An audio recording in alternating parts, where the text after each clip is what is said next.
इस कहानी की पटकथा बहुत पहले लिखी जा चुकी थी। लिखी कब गई? जब ऑयल खोजा गया। 1920 में जो पहली ऑयल रिफाइनरी ईरान में लगी वो थी BP, ब्रिटिश पेट्रोलियम। इन लोगों ने लगाया और रिफाइनरी चालू। अब अगर आप कहीं बिजनेस करते हैं और वहां का राजा आपके पक्ष का हो जाए तो आपके बिजनेस में सोने का सुहागा।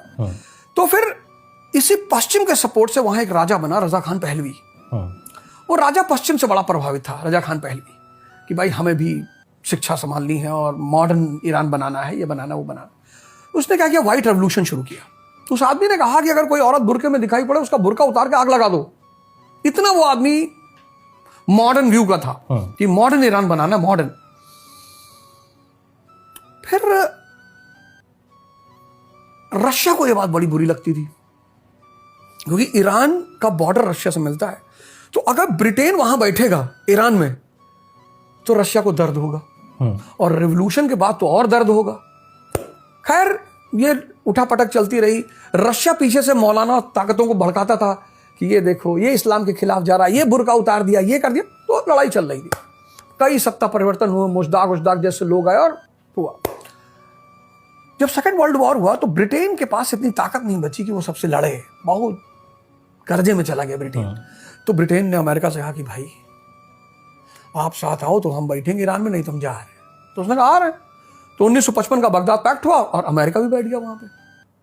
अब जब ब्रिटेन और अमेरिका दोनों ईरान में बैठ गए तब तो रशिया का कलेजा ही फट गया कि अरे बाप, ये तो हमारे जानी दुश्मन यहां बैठे हुए हैं। अच्छा बैठे हैं तो बैठे हैं, रिसोर्स लिए जा रहे हैं ना। अगर ईरान आज की डेट में चाइना और इसको बोले रशिया को कि ले जाओ हमारा सारा तेल,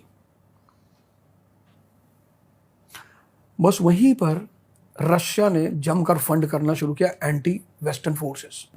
और उसका परिणाम रहा 1979 का ईरानियन रेवोल्यूशन, जब खुमैनी साहब पावर में आए। और आते ही इन्होंने सारी वेस्टर्न संपत्ति को नेशनलाइज कर दिया। वेस्ट ने कहा हमारा पैसा,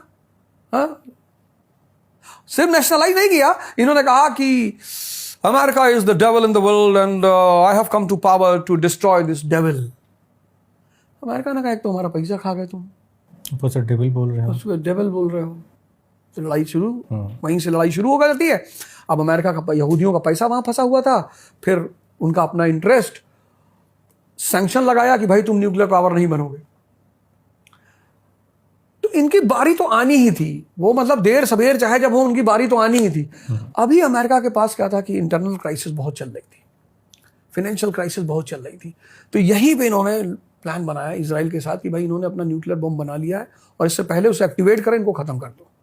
तो इन लोगों ने मिलकर हमला कर दिया। पॉलिटी का एक नियम है कि अगर होम फ्रंट पे ज्यादा डिस्टर्बेंस हो जाए तो बाहर ऐसा बवाल पैदा कर दो कि होम फ्रंट के सारे लोग बाहर बिजी हो जाए।